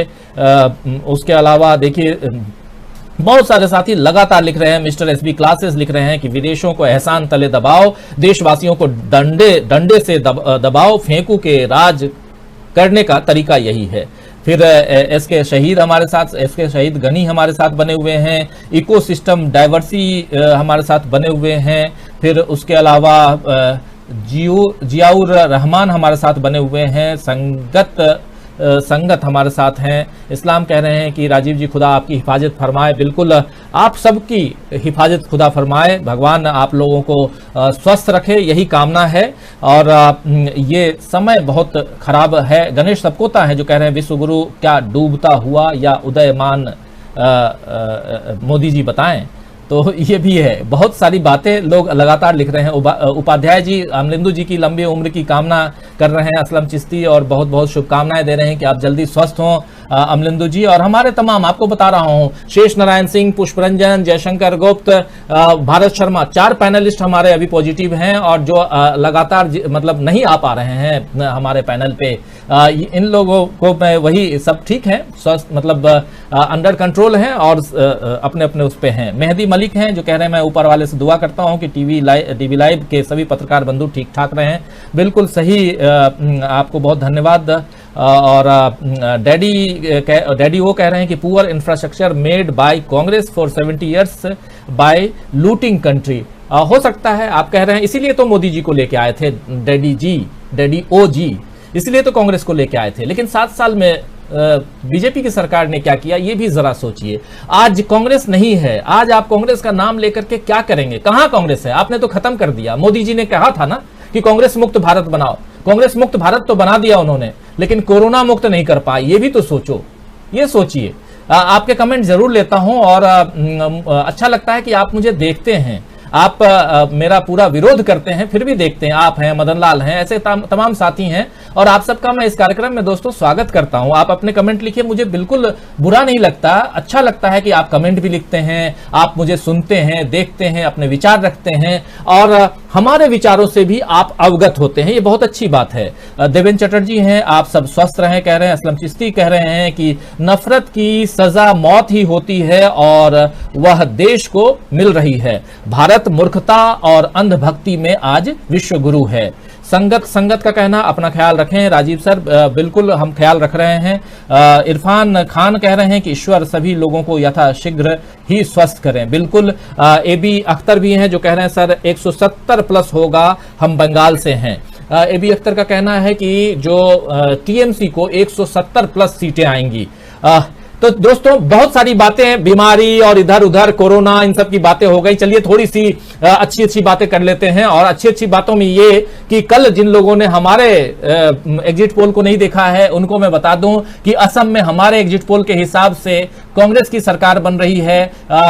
दूसरी तरफ ये किसी के लिए अच्छी हो सकती है, किसी के लिए बुरी हो सकती है, लेकिन फिर भी पॉलिटिक्स की बात कर रहा हूं तो थोड़ी अच्छी मान लें। दूसरी तरफ टीएमसी की सरकार बंगाल में बन रही है, तमिलनाडु में डीएमके प्लस कांग्रेस की सरकार बन रही है, केरल में यूडीएफ की सरकार बन रही है और पुदुचेरी में बीजेपी यानी कि एनडीए की सरकार बन रही है। तो लेकिन इन सब पे थोड़ा सा अब थोड़ा लाइट वेट में मैं अपने तीनों पैनलिस्ट के जल्दी एक 2 मिनट में कमेंट चाहूंगा कि ओवरऑल ममता बनर्जी जीत रही हैं, हार रही हैं, इस पे भी चर्चा हम लोगों ने बहुत कर ली। 2 तारीख सामने है, परसों सुबह से जब हम रिजल्ट देने के लिए आपके सामने आएंगे तो सारी चीजें दूध का दूध और पानी का पानी हो जाएगा। लेकिन एक सवाल ये है कि चुनाव आयोग जो गया है, इस पे थोड़ा सा मैं चर्चा बहुत संक्षेप में करना चाहूंगा क्योंकि समय भी बीत चुका है। चुनाव आयोग जो आज सीधे सुप्रीम कोर्ट गया है और वो भी मद्रास हाई कोर्ट के खिलाफ, इसको कितना वाजिब मानते हैं अमलेंदु जी?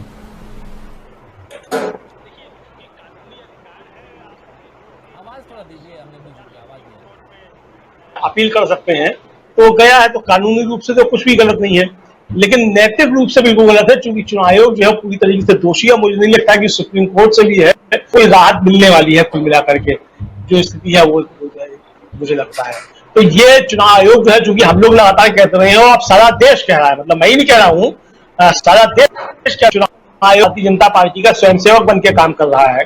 तो ये समझिए कि भारतीय जनता पार्टी जो है गई है वहां सुप्रीम कोर्ट में मद्रास हाईकोर्ट के खिलाफ। मद्रास हाईकोर्ट ने जिस तरीके से टिप्पणियां की हैं वो चुनाव आयोग के साथ साथ केंद्र सरकार के ऊपर भी बहुत सख्त टिप्पणियां हैं, और मुझे लगता है कि सुप्रीम कोर्ट भी इससे कम सख्त टिप्पणियां नहीं करेगा। और सुप्रीम कोर्ट कह भी चुका है कि राज्यों की जो स्थिति है उसको राज्यों के हाईकोर्ट अपने तरीके से देख सकते हैं, हम केवल उसमें एडिशनल काम कर रहे हैं, हम उनको ना तो रोक रहे हैं ना उनकी निगरानी कर रहे हैं।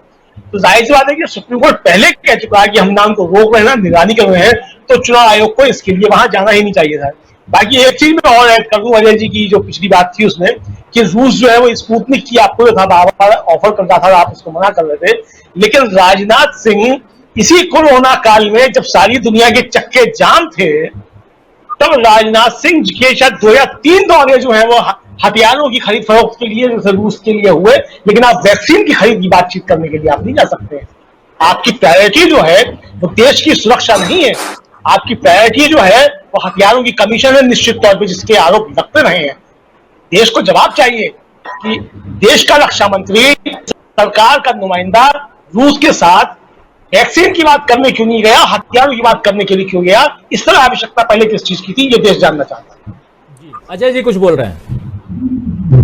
तो उस जो राजनाथ सिंह के जो दौरे थे, जो मेरे पास अपुष्ट, मतलब पूरी तरह से तो मैं उनको कंफर्म नहीं कर सकता, लेकिन जहां तक वो बातें इसलिए थी, वो हथियारों की खरीद तो ऑलरेडी हो चुकी थी और वो सारे समझौते हो चुके थे। केवल ये था कि कहीं रूस जो है, आप जब आपने अमेरिका की तरफ गए और अमेरिका से जब उस पर जो है ब्रकुटी तानी, तब आप उनको समझाने गए थे कि अगर ऐसा कुछ होता है तो आप हमारा साथ दीजिएगा।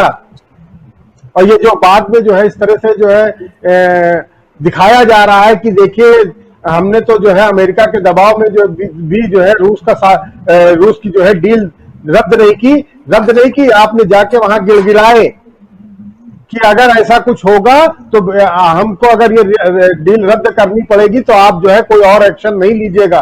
वो अलग बात है कि बाद में वो सारा जो है हथियार सबको बेचने हैं, चाहे वो रूस हो, चाहे वो अमेरिका हो, चाहे वो फ्रांस हो, और इसलिए वो उन डीलिंग के लिए गए थे। बाकी रही बात वैक्सीन की, तो वैक्सीन को इनकी प्राथमिकता थी ही नहीं। अगर प्राथमिकता होती तो आज की तारीख में वो ये कह रहे हैं कि देखिए हमने, मतलब जिस 18 से लेकर 45 साल की उम्र के लिए उन्होंने 1 तारीख तय कर दी और ये तक नहीं ध्यान दिया, ये तक नहीं देखा कि 1 तारीख को वैक्सीन अवेलेबल होगी कि भी नहीं होगी। तो ये तो इनकी संजीदगी है वैक्सीन को लेके। तो और अगर मान लीजिए अभी जो एक छोटी खेप जो रशिया से आई है स्पुतनिक की, अगर वो 1 तारीख से अवेलेबल भी हो जाएगी तो लेकिन वो भी खरीदनी तो जो है केंद्र सरकार के ही थ्रू है, और उसका अभी तक सिर्फ जो है सारी राज्य सरकारों ने सिर्फ ऑर्डर दिया है, सप्लाई का किसी के पास कोई जो है भरोसा नहीं है कब मिलेगी, कोई शेड्यूल नहीं है। तो ये सरकार की संजीदगी ऐसे ही दिखा रहा है। इसको वैक्सीन से वैसे न तब मतलब था, न अब मतलब दिख रहा है। अगर अदरवाइज कोई जो है प्राइवेट कंपनियां इस हद तक चली जाएं कि वो राज्य सरकारों से मतलब जिंदगी और मौत का जो है सौदे पे जो है अपनी रेट निगोशिएशन करने लगे। अरे आपको चाहिए था कि आपको वो सारा का सारा प्रोडक्शन सारी कंपनियों को आपको ब्लॉक करना चाहिए और सारा का प्रोडक्शन अपने हाथ में लेके और डिस्ट्रीब्यूट करना चाहिए। उसमें कंपनियों को कैसे आपने जो है ये इजाजत कैसे दे दी कि जो है वो रेट निगोशिएट करें राज्यों के साथ? ये दिखाता है कि आप कितने मतलब निर्लज्ज तरीके से जो है इन चीजों को जो है डील कर रहे हो। जी जी सर, मित्रा जी आपके पास आऊंगा। ओवरऑल एक तो जो सवाल मैं लेके आया था वही सवाल कि चुनाव आयोग जैसे सुप्रीम कोर्ट गया है, हालांकि थोड़ी सी बात दूसरी होने लगी। अजय जी कमेंट कर रहे थे और वो भी राजनाथ सिंह और बाकी जो जिस समय हमारे देश में देश की स्वास्थ्य सुविधाओं को मजबूत करने की चर्चा होनी चाहिए थी और उस पर काम होना चाहिए था। जिस समय इस देश में हमने देखा कि अलग अलग जगहों पे लोग यहाँ से चले गए, हमने ये भी देखा कि जिन परेशानियों से मतलब चले गए, मतलब साफ है कि जो कामगार वापस गए थे उनकी बात मैं कर रहा हूं। ये जब गए थे इनको फिर से वापस लाना, काम पे लगाना, उनकी सुविधाओं को बढ़ाना, इन सब पे जो चर्चा होनी चाहिए थी, इन सब पे जो विचार होना चाहिए था अनलॉक की प्रोसेस में, इन सब पे तो हमने देखा नहीं कि जो स्थितियां थी और अब सामने है सब कुछ। विश्वगुरु बनने हम निकले थे, लेकिन विश्वगुरु सच में हाथ फैला करके अभी पूरी दुनिया से मदद मांग रहा है। तो ये साफ समझ में आ रहा है कि हमारी स्थिति क्या से क्या हो गई है और ये सब भी बताने की जरूरत नहीं है। आप सड़कों पे निकल जाइए, किसी भी देश के किसी भी कोने में निकल जाइए और ज्यादा से ज्यादा क्रिमिनेशन सेंटर पे चले जाइए, यानी शमशान घाटों पे चले जाइए, कब्रिस्तानों में चले जाइए, आपको समझ में आ जाएगा। सवाल यही है कि चुनाव के समय में चुनाव आयोग को जिन चीजों पे ध्यान देना चाहिए था, सरकार को जिन चीजों पे ध्यान देना चाहिए था, जैसे भीड़ को रोकने का काम करना चाहिए था, जबकि लगातार WHO और अलग अलग जो एक्सपर्ट्स हैं, खासकर मेडिकल के एक्सपर्ट्स ये बता रहे थे कि सुनामी कभी भी आ सकती है, दूसरा वेव कभी भी आ सकता है। उसके बाद भी सरकार चेती नहीं, चुनाव आयोग नहीं चेता और आज परिस्थितियां जैसी बिगड़ चुकी हैं उसके लिए भी जिम्मेदार सरकार को नहीं बल्कि जनता को बताया जा रहा है। कहा जा रहा है कि जनता ने अपने चेहरे पर मास्क नहीं लगाया, सैनिटाइजर का प्रयोग नहीं किया, 2 गज की दूरी नहीं बनाई। मोदी जी तो कहते थे ये सब करने के लिए, उसके बाद भी आपने किया तो लोग भुगतो। ऐसे सेंटेंस ऐसी बातें मैं भी जब चैट कर रहा हूं कुछ लोगों से तो लोग यही कह रहे हैं। कुछ लोग मतलब जो उनको लगता है कि नहीं अभी जो हुआ है वो बिल्कुल सही, मतलब हमारी सरकार बिल्कुल सही है और गलत जनता है। तो गलत क्या जनता है? जी वो ये तो होना ही है कि किसी न किसी को बलि का बकरा बनाना है और जनता से बेहतर इनके लिए और कौन हो सकता है। जहां तक बात चुनाव आयोग की है तो उसका व्यवहार जो है वो उस बच्चे की तरह जो घर में दीदी या भैया से डांट खा के फिर मम्मी पापा के पास जाता है कि देखो उन्होंने मुझे डांटा, जबकि वो जानता है कि उसने गलत किया। तो कुछ इसी तरह का काम चुनाव आयोग कर रहा है। हालांकि अभी जो हम सुप्रीम कोर्ट का रवैया देख रहे हैं तो उसको देख के थोड़ा हौसला बंधा है।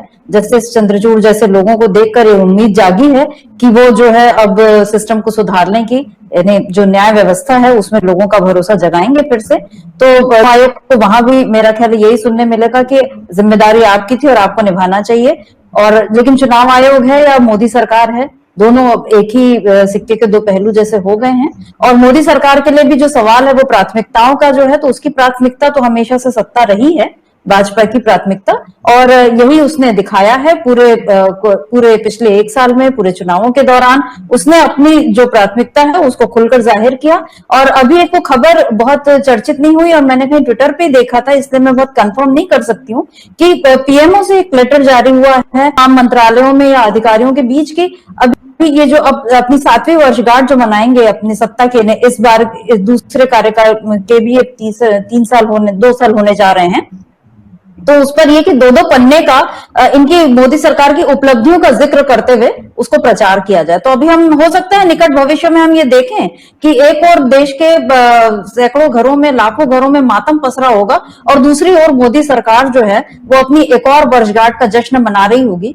तो इसमें हमको कोई आश्चर्य नहीं होगा अगर हम ऐसा दृश्य देखेंगे। तो अगर हम फिर से बड़े बड़े फुल पेज विज्ञापन और टीवी चैनलों पर मोदी सरकार के एडिटोरियल अगर हम देखेंगे कि उनकी उपलब्धियां क्या क्या रही, कैसे उन्होंने देश को आगे बढ़ाया, तो अभी हमें इसमें कोई आश्चर्य नहीं होना चाहिए अगर हम इस तरह का शोक में अगर हम एक जश्न का माहौल देखेंगे तो। जी जी, अनिल वर्मा जी हमारे साथ बने हुए हैं जो लिख रहे हैं कि please tell me who is responsible for corona in India, I could not get this answer, please help me anyone. आपको बता दूं मैं ही आंसर देता हूं, पैनलिस्ट से बात करूंगा, ये भी तीनों अगर बताएंगे तो लंबा हो जाएगा, फिर ये प्रोग्राम फिर 15 मिनट लंबा चलेगा। लेकिन आपको अनिल जी बता देता हूं कि सरकार कहती है कि जनता, अभी थोड़ी देर पहले बात भी कर रहे थे हम, कि जनता को हमने कहा था, चिताया था, पिछले साल लॉकडाउन लगाया, सब कुछ किया, हमने आपको कहा कि आप संभल के रहिए। अगर हमने आपको रैलियों में बुलाया तो आप क्यों आए? हमने अगर खोल दिया बाजार तो आपको अपनी चिंता करनी चाहिए थी, आपको बाजार में नहीं आना चाहिए था। आप पार्टियां मनाने लगे, आप पार्टियां क्यों मना रहे थे? हमें पार्टी मनाने दीजिए। आपको कुल मिलाकर के कुंभ का हमने आयोजन किया, लेकिन आप कुंभ में क्यों गए? आईपीएल का आयोजन कर रहे हैं, आप क्यों आईपीएल के लिए लगे हुए हो? तो ये तमाम चीजें जो हैं ओवरऑल जनता के कारण ये कोरोना आया है और बहुत ही रेस्पॉन्सिबल सरकार होती है किसी देश के लिए। और सरकार अगर ये बात कह रही है, सरकार के नुमाइंदे अगर ये बात कह रहे हैं, तो हमको आपको तो अनिल जी मानना ही होगा। हम लोग तो क्या कर सकते हैं? कुछ नहीं कर सकते हैं, क्योंकि हमारे हाथ में तो कुछ है नहीं। तो मुझे लगता है कि आपको आंसर मिल गया होगा कि who is responsible for this corona, for this pandemic, for this महामारी। और स्थिति ये है कि अब आप और हम अगर बीमार होते हैं तो कहाँ जाएं? अस्पताल में जाएंगे, अस्पताल में बेड नहीं है, तो इसके लिए जिम्मेदार कौन है? आप ज्यादा लोग बीमार हो गए, कम बीमार होते, हॉस्पिटल में हमने बेड अगर 100 बनवाई है तो 100 तक ही बीमार होना चाहिए था। 100 से ज्यादा बीमार क्यों हो गए? आपको ज्यादा लोगों को बीमार नहीं होना चाहिए था। 100 जब ठीक हो जाते फिर आप बीमार होते। एक साथ क्यों इतने लोग बीमार हो रहे हैं? एक साथ इतने लोग पॉजिटिव क्यों हो जा रहे हैं? तो जनता रिस्पॉन्सिबल है भाई साहब, अनिल जी, और इस बात को हमको आपको गांठ बांध के रखना होगा। और यही यहाँ पे दिखाया बताया जा रहा है और इसी चीज को आप देखते रहिए, समझते रहिए। खैर, हरिओम हमारे साथ बने हुए हैं जो कह रहे हैं गोदी मीडिया ये सब आगे होकर प्रोग्राम टीवी पर प्रचार करेंगे, जैसा मैडम जी ने ट्विटर देखकर कहा है। Anil Verma sorry not convinced कह रहे हैं। कोई बात नहीं अनिल जी, नहीं कन्विंस्ड हैं तो अब क्या कहूं, लेकिन जवाब मेरे हिसाब से यही है। आपके हिसाब से कुछ और हो तो बता दीजिए। अब्दुल, या आप भी कहेंगे कि नहीं जनता ही रिस्पॉन्सिबल है, तो अच्छी बात है। फिर मोहम्मद असलम है जो कोरोना को से बचो, फेकू से सावधान कह रहे हैं। इस्लाम अली साहब सब होत है बंदे कछु नाही कह रहे हैं। कौशल कुमार मीना है जो कह रहे हैं मोदी वायरस मेड बाय अंधभक्त। इसके अलावा बहुत मनोज दास भी हमारे साथ बने हुए हैं। फिर मिस्टर एसबी क्लासेस हमारे साथ हैं। असलम चिश्ती कह रहे हैं हर तरफ बेबसी का आलम है, दर्द ही दर्द है फजाओं में। तस्लीम भी हमारे साथ बने हुए हैं। तमाम साथी आप लोग हमारे साथ बने हुए हैं, आप लोग लगातार अपने विचार रख रहे हैं और हम आपके विचारों को रख रहे हैं, अपने विचारों को रख रहे हैं। हमारे तमाम पैनलिस्ट जो हैं वो भी बने हुए हैं। अब जैसे डैडीओ कह रहे हैं कि ask China how virus work, अब चाइना से पूछिए क्योंकि चाइना रिस्पॉन्सिबल है। बिल्कुल सही कह रहे हैं, चाइना भी है, लेकिन चाइना से मदद मत मांगिए। आप मदद क्यों मांग रहे हैं, ये बात भी है। तो बहुत सारी बातें आएंगी। सभी लाल यादव हैं, क्या कर रहे हैं आप लोग कह रहे हैं। अली अब्बास भी हमारे साथ बने हुए हैं, गणेश सतकोता बने हुए हैं, अब्दुल कयूम बने हुए हैं हमारे साथ में, तस्लीम खान बने हुए हैं, संगत हैं। उसके अलावा असलम चिश्ती कर रहे हैं बहुत ही खूबसूरत पत्रकारिता के लिए, झूठ के सामने आंखों में आंखें डालकर सच दिखाने के लिए बहुत बहुत मुबारकबाद पूरे पैनल को। सुमन पांडे कह रहे हैं मोदी गवर्नमेंट ने हेल्थ सेक्टर में काम नहीं किया, लेकिन किसी देश के हेल्प पर इस तरीके से कमेंट करना ठीक नहीं है। बिल्कुल सही कह रहे हैं। गोपाल भी हमारे साथ बने हुए हैं। फिर तमाम साथी बने हुए हैं। विवेकानंद कह रहे हैं ये सरकार हमारे संविधान के प्रस्तावना की पहली लाइन को ही नहीं मानती जिसमें लिखा है हम भारत के लोग। तो हम भारत के लोग, यहीं से बात को अब हम आज खत्म करेंगे। दोस्तों, आपसे विदा लेने से पहले विदा लेना चाहता हूं अपने तमाम साथियों से, पैनलिस्टों से, और सबको बहुत धन्यवाद देना चाहता हूं। अजय सिंह जी कुछ कहना चाह रहे हैं धन्यवाद से पहले? जी बताइए अजय जी।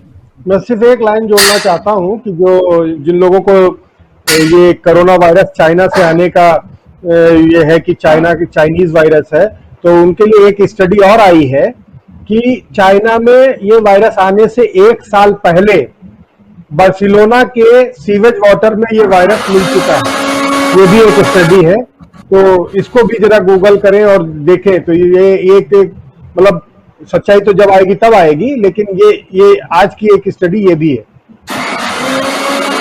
जो भी है दोस्तों, तो धन्यवाद देना चाहता हूं इसी बात के साथ अजय जी आपको भी, आपने चर्चा के लिए वक्त निकाला, शर्मित्रा जी आपको कि आपने चर्चा के लिए वक्त निकाला, और शुक्रिया अदा करता हूं अमलेंदु जी आपको भी। और अमलेंदु जी अपने स्वास्थ्य का ख्याल रखिए, जल्दी स्वस्थ होइए।